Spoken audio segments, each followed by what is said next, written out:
Good morning, guys. I am Mama Bear to Many. I am mom to 15 children. 12 of my children are still at home. The other night I filmed like this whole video in this same room, and I don't know, I must be tired or something because I deleted it or I can't find it.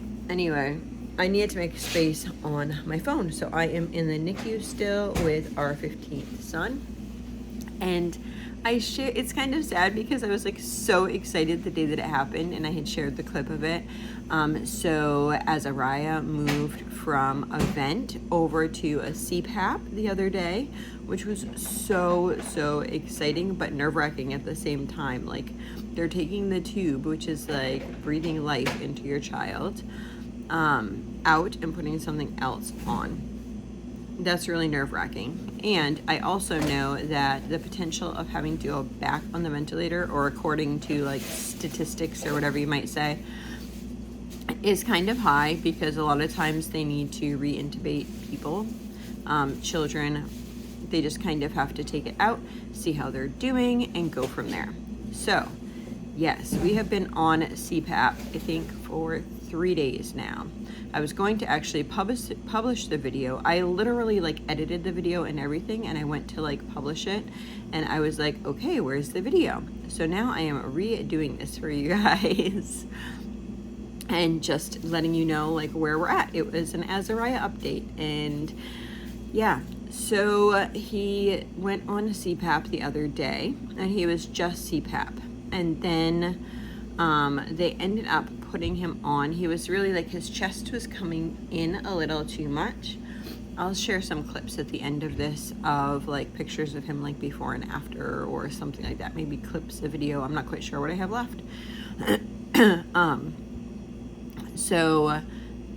His chest was really concaving quite a bit, and they decided that they wanted to put him on NIPV, I think it's called. So that is what he's on, not just straight CPAP at this moment. So it's kind of an in-between between the vent and the CPAP.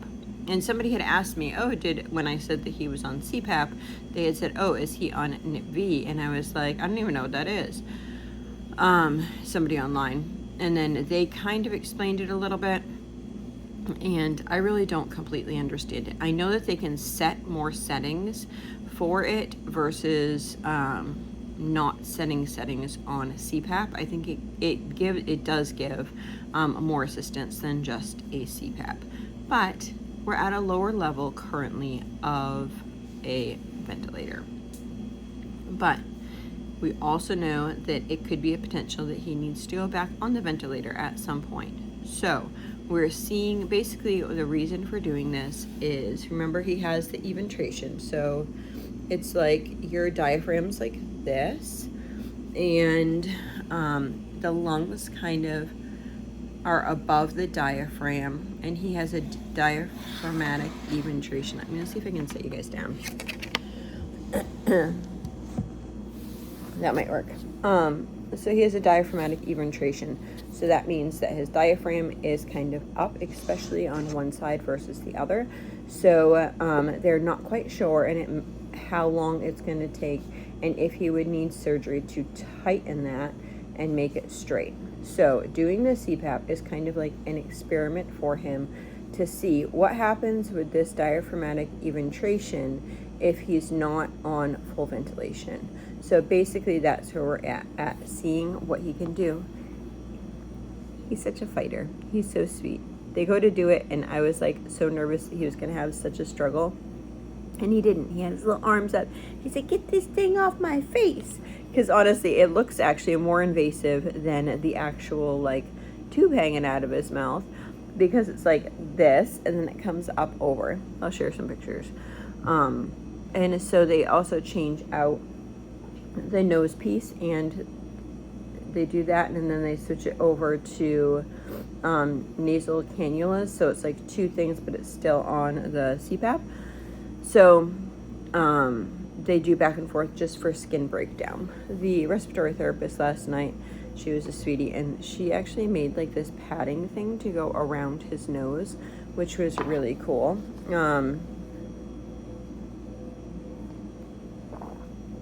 So yeah, anyway, that is where we're at. He is on that. Other things to discuss. Oh, we got these. This is actually a whole new technology for Brigham and Women's. Is in order to get into Brigham and Women's, you need to, or not into Brigham and Women's, into the NICU, you have to go through security.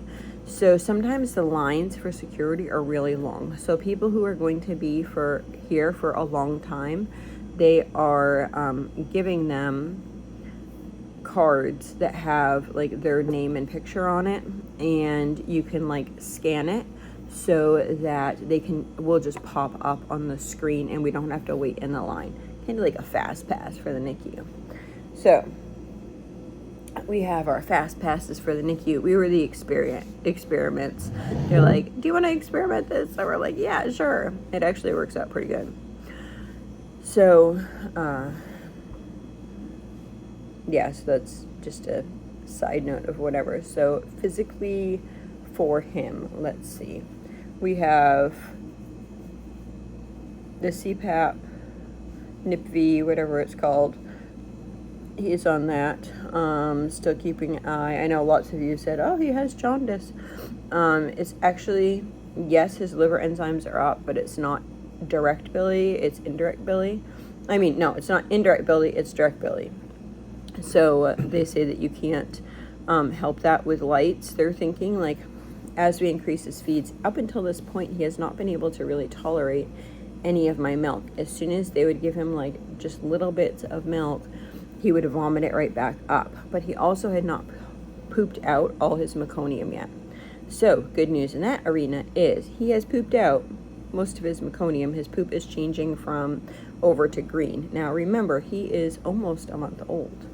What do you think? What is today? I think Monday he will be, today's Friday. Monday, the day that this video will come out, he will have, or maybe I'm putting out Saturday. I don't know. We'll see how fast things get uploaded. Anyway, Monday, he will actually be 4 weeks. So he kept his meconium in. Usually it's like a couple days out, right, guys? You know, normal babies. But he had a slow system. He also was going through the cooling process. So, yeah, they, his meconium is finally coming out. There was some question if there was blockage and stuff like in his stomach. They're not really questioning that at this point. So his poop is changed and they're able to give him some more feeds. So that is the huge success of like the last couple of days, aside from the CPAP, is the CPAP and then the being able to increase his feeds. Because in order to when you increase his feeds, his billy can get better anyhow, but he's also on nutrients, or what's it called? Basically like the nutrients, instead of like, they figure out your exact nutrient content, and that can bring your billy levels up high. So are they higher than normal given circumstances? Yes. They have done an ultrasound yesterday and they don't see anything as an issue as far as the liver itself. They don't see any tumors or anything like that. The liver itself looks okay. It seems like the numbers are just going higher for direct billy, and obviously you can see that his skin is a yellowish tinge and or a bronze tinge depending on the day. So plans for that. We need to get his feeds up because he couldn't have any medications unless his feeds are up anyhow. But as you bring the feeds up, the nutritional base that he gets can also bring his billy levels up. So as we feed more, some of that can come down. Another thing is it can be held because of the poop. So we're trying to get him to poop. So those things are all kind of working together, and we're trying to figure all that out together. But he had the ultrasound yesterday, and hepatology said, which is one of the doctors from Children's, or whatever, people from Children's, he sees hepatology, and they said things were good. As far as his brain, he still has a brain bleed and some hydrocephalus, but it seems to be at this point stable. It's just something they evaluate. So twice a week he gets head ultrasounds, and it is something too that can like take care of itself on its own. So he gets ultrasounds twice a week, and they also measure his head circumference at least once a day. If they think there's any changes, then they would do it more than that. So that's where he's at with that. He is seen by Neurology at Boston Children's for that. Let me think. All Boston Children's come right to his bedside over here at Brigham and Women's. We still are waiting for a bed over at Boston Children's, just to kind of see, because all his stuff mainly is over there, and eventually he has a large VSD, so eventually, Lord willing, he would have heart surgery over there. So yeah, I'm trying to think about other functions. Looking at my husband, he doesn't know. He's like, oh, I don't know, I'm tired, I can't think of anything. It's hard because like I can't remember what I said like last time versus this time and whatever. I do know that it was like before CPAP, I'm pretty sure, last time when I updated. I mean, I could go back in the videos and watch myself, but who the heck wants to watch themselves when they're so busy at the NICU? So we get to, now that he's on CPAP, actually, it seems like we can hold him a lot more because we don't actually need a respiratory therapist in order to transfer him. So on a normal day that we're not doing anything, if my husband is here, then both of us would get to hold him on the same day, which is really cool. Like for a long time, like we'll hold him for about 2 hours. I think my husband held him for like 2.5 hours last night. Yeah. So it's really good that we get to actually hold him in our arms, which is super special. We are going today to look at some houses. That is a whole other drama. I think I'll put that in a separate video because it really doesn't have to do with his his overall, like, what's going on with him. It's more what we're doing and what our plan is and that type of stuff. I might take you along to some of that. We'll see how things go and how other people feel about that. Let's see. Other things, yes, I know that some people mentioned his hands. If you looked up trisomy 18, that is like a telltale sign, one of the main signs that they say with trisomy. So his hands are like this. We do light splinting like this. He really needs like custom made splints, but the issue with that is we're in between Brigham's and Boston's. So once we get over to Boston, then they will custom make his splints for his hands. But currently, right now, my husband and I both do exercises with his hands. Are his hands ever going to look like our hands? No, they're not. That's part of him and who he is and how God created him. The reason that we do exercises is so he'll have more movement and mobility in his hands as he grows up. And so we just do light stretches. We see a physical therapist sometimes daily, usually not on the weekends. She usually pops her head in. They did create some small splints for him. He tends to, with the splints, they're supposed to like have his hands like this, but he is clever and he usually puts his hands like this, so the splint's really doing nothing for him because he's like, yeah, I don't want that on there. Kind of like putting shoes on a kid. My kids never like shoes. They want to rip them off right away. And that's not like our main concern right at this moment. If they custom make something, then it will fit him a lot better and it wouldn't be able to like be manipulated like that. So still enjoying Sips Club. This is my first coffee this morning at 8:30, but I pumped this morning. Other issues that maybe some of you don't want to know, I am having serious issues pumping. Yeah, I am. It's like, I don't even know. I've always had issues pumping, but it's very like disheartening when you're trying all the things. So I'm drinking coconut water. I'm eating lactation cookies. I'm drinking mother's milk tea. I'm just trying all the things, guys, and making sure that I'm hydrated. But I've also had a lot of stress, and there's some nights that I don't get a lot of sleep because that's just the reality of having a baby in the NICU. Like, you could think that you're going to sleep and then all of a sudden the baby's having an issue and you're up all night, and then like there's tests and stuff going on the next day, so you're lucky to just like kind of sit there and take a cat nap. That's lucky if you can. So it just depends on how things are, and I think like stress makes you tired too. So yeah, I'm just trying to figure it out. I'm trying to keep up on it, trying to be consistent. Is kind of hard because I know now that he's able to tolerate my milk and I want to produce more.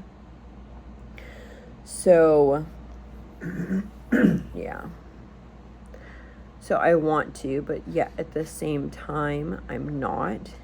And oh well, the little bits that I can get is going to help him anyway. I do have like a little stash because he couldn't have my milk for so long.